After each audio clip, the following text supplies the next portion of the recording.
Hello, welcome to La Radio du Cinéma. Today I'm delighted to talk about a new short. The title is The Pearl Comb, and I'm very honored to be joined today by the director and star Ali Cook. Hello? Ah, Hi, how are you doing? You okay? Everything's pretty okay. The first question I wanted to ask you before anything else is about VFX as well as design. A little bit straight up, maybe, but can you talk to us about it and how you put it together for the short? For the VFX, yes, and the production design. Indeed. Yeah, the VFX were incredibly complex because the film involves a mermaid. And how on earth do you make a mermaid's tail come to life? Now, the first thing we had to do was a very detailed shot list because that would determine whether we would use prosthetics, a prosthetic tail, or if we would use VFX. Now, for us, VFX made more sense because in every shot she was moving. So that meant the tail also had to be moving, just like, with a cat, when a cat moves, its tail moves instinctively. So we had to go down the VFX route. And a lot of the VFX I don't think had ever really been done before. So we just had to brainstorm a lot with the VFX company. And the big secret is always to mix methods. So it's always to use a little bit of in camera and then mix that with the VFX. So that was the real secret. As for the production design, I used a lady called Isabel Perillo, and we just hit it off. We knew exactly what we were both after. We were kind of after that creepy Victorian Gothic feel, and also a very traditional look at what a small village would have been in the Victorian times, which, to be honest, wouldn't have been massively above medieval times. In Britain, in the outskirts, where this was shot in Penzance, it would still be very behind the times compared to somewhere like London. And it involved looking at countless images online and then going through all of the prop houses in London and meticulously looking for items. And we took it from there. But I really have to give Izzy the credit. She did a fantastic job. I want to talk a little bit about the romance in your film. What are the romantic elements that you're happy to discuss, and what do you think it brings to the storyline? Wow, that is an interesting question that I've not been asked about the Pearl Comb because, the Pearl Comb is effectively a folk horror, but it does have a romance to it. And the romance is it's an elderly, happily married couple. And there's that classic tension of couples who've been together for over 30 years, but you can see that they deeply love each other. And so there's a scene where the old fisherman is lured to the sea by a beautiful young mermaid who's trying to get him to go into the mermaid's sea with her, the mermaid's home with her. But what was really interesting and what I wanted to do in this story was here is a man who is not lured away by a mermaid. He would rather go back to his wife of 30 years and have a nice supper with her rather than be seduced by this young mermaid. And that was one of the big sort of twists, because normally in a mermaid movie, the man always falls for the mermaid. So that was really the idea. The mermaid is, I would say, somewhat charming. Were you happy with the results and the idea of using a form of monster that is so known beyond cinema itself? Yeah, because a mermaid is it's an archetype. It's something is in Western culture, and it's been around for thousands of years. Um, Interestingly, when I've been showing the film around the world, the mermaid doesn't exist in African culture, I've found out, which surprised me. But it is in most Western cultures. And what I wanted to do, the traditional image of a mermaid that I think we're used to is kind of the Disney mermaid that we've all seen in, family films. She's usually a princess, and she's very beautiful and quite usually quite curvy, and normally falls for the prince or the young man, and it becomes more about teen romance, I would say. Whereas in this film, I went back to the original legends of mermaids, and mermaids were vicious vampiric killers. And that is what I wanted to get across. And the actress, Clara Paget, she did a great job.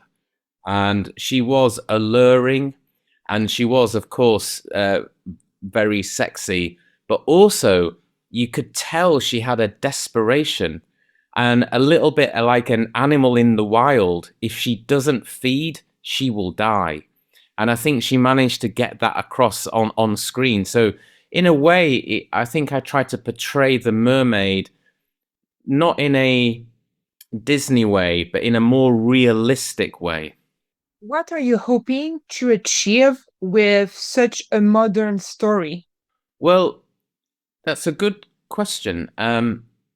It's it's a film that's very modern, but actually set in the past, in the 1800s, with it being a period drama. So, what I'm trying to show in this film is the way women are treated and the way women are treated in the workplace. It's one of the big reveals in the story, so I don't want to say too much about it. But the film was loosely based on a true story called the Edinburgh Seven, which was the first 7 women in Britain to become qualified doctors.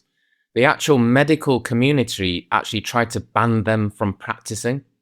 And I've since found out from showing this film in America that it wasn't until the 1970s that male doctors trusted women in America to be surgeons.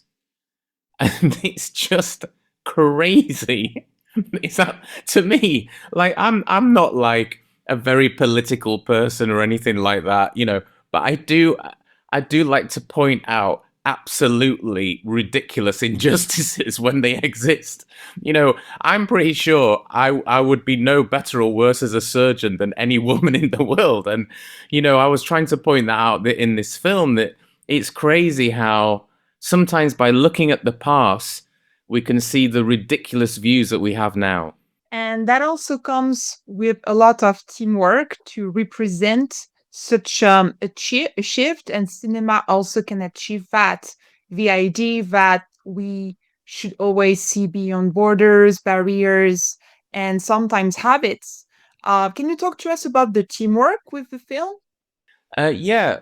So, I for many years in my life, I was a professional performer. I was an actor and a stand-up comedian, and prior to that, I was a magician on TV in the UK. And they are very solitary pursuits. You are completely self-reliant. You write all of your own material, and you go and perform it. The beauty and the challenge in working in film is there's no way you can do even the most basic film without a great team behind you, because there's just too much stuff to know, and you are completely reliant on your team.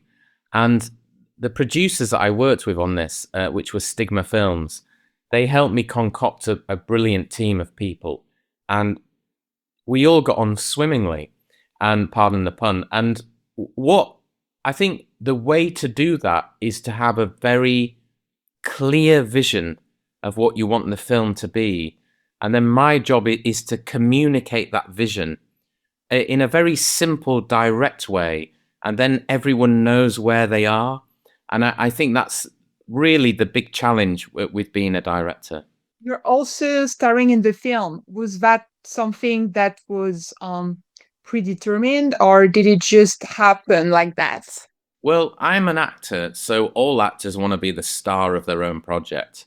However, I keep writing things where I'm not the star of my own project.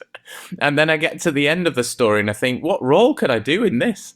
So, I always start out with yeah, I want to be the lead. And then by the time I finish this, the lead is a lady in her 60s, completely different. But I also know, I think, what my strengths and weaknesses are as an actor. And one of the recurring roles I often get booked to play on British TV is that I'm often the condescending middle manager of something. So I'm very good at talking down to people and gently but kind of intelligently undermining them. And it's just a natural ability. It's an awful ability, but it's an ability I have. And it's a type of role I'm very good at doing. So in this film, I play the highly educated doctor talking to this fisherman's wife. And all the way through it, he's very subtly undermining whatever she's saying to him. And I just found it very easy to do. Do you expect it to be easy to travel? Yeah, I think so. The film is traveling around the world already. We've played in Finland. I think we're doing almost 10 festivals in America. And we've been to Eastern Europe and we've won the Méliès d'Argent Award, which is for the Fantastic Film Award in Europe, which is a huge thing for us, and a huge honor. And I think that it has quite a universal feel because I think all women everywhere have often had that feeling of being undermined. And I think that that's one of the themes that comes through. And it almost doesn't matter if it's a fantastical tale like mine or a modern drama. I think that's what works. And I think that coupled with the slickness of the production, we have very high production values. And I think that's worked in our favor as well. Do you encourage male identifiers to tell more women stories or female led stories? I don't try to encourage anyone to do what story they want to do. I think the real beauty of having the luxury and to be able to make any short film is that you get to tell your stories. Now, I'm a young boy from a countryside town who loves magic. So anything that I write has some sort of element of magic in it. But, someone from some other part of the world that maybe their thing is, God knows, fishing, political issues, what I love, particularly when I go to film festivals, is seeing that variety. And I think we should encourage everyone's individuality, not trying to force anyone to do one type of story or the other. Was it an intended choice to make a period film? I mean, it's such a high budget decision. If you're going to ask the audience to believe in something fantastical, like a magical creature, like a mermaid, I think it's easier to do that if you invite people into a fantasy world from the get-go. So it's like when you're watching Game of Thrones. When you watch Game of Thrones, you're already believing we're in some sort of highly exaggerated fantasy medieval world. Therefore, if someone said, "Oh, and here comes the dragon," you'll more readily believe it.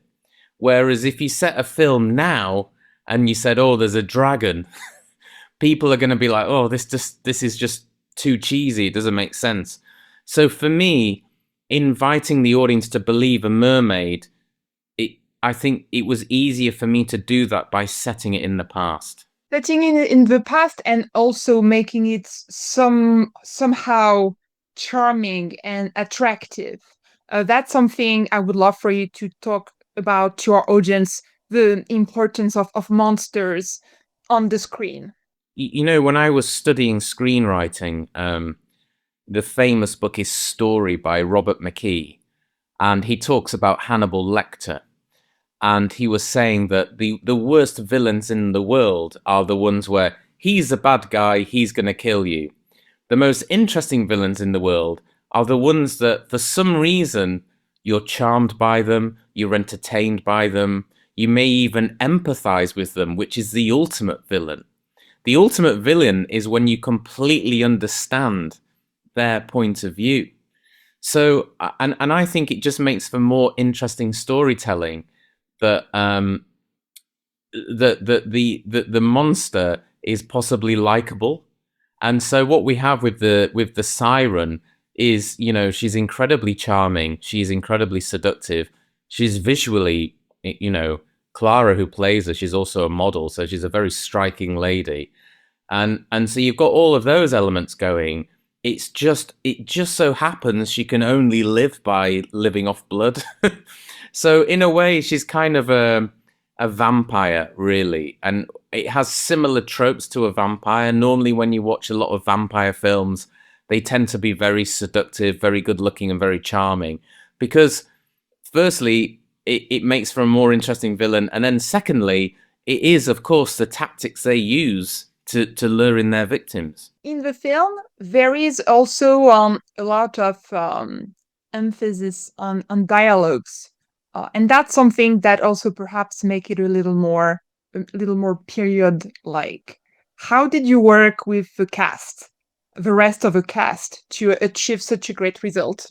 The dialogue in the Pilcombe is difficult, and I did a lot of research on old Cornish folk tales that are around the probably 1700s to 1800s style of English, which doesn't seem that long ago, but when you actually hear that dialogue, it's already very, very different to the English we have today.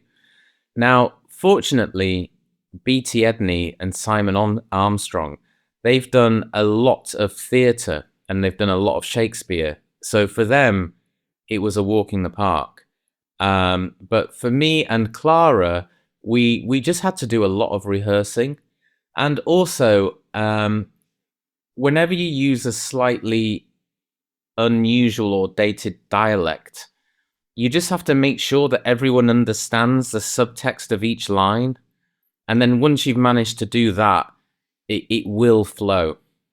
And that's really the big secret. Your film will be screening soon at Holly Shirts. What are you hoping for the Hollywood premiere to bring to your career? Well, like everyone at Holly Shorts, I'm hoping we win the Oscar. I get Steven Spielberg's agent.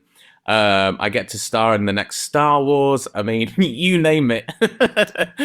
um, but I think I've never, although I've been acting a long time and writing a long time, I've never really conscientiously gone to LA. So I think this is the first time I've actually sort of hit LA in the industry sense, really. So, and I think it's a great way to do it because we've got this short, and Holly Shorts is one of the most prestigious film festivals there is for short films. So, I think the dream for me would be to get some kind of representation in America. We wish only the very best for you. Thank you, Ali. Merci. Merci. Thank you very much.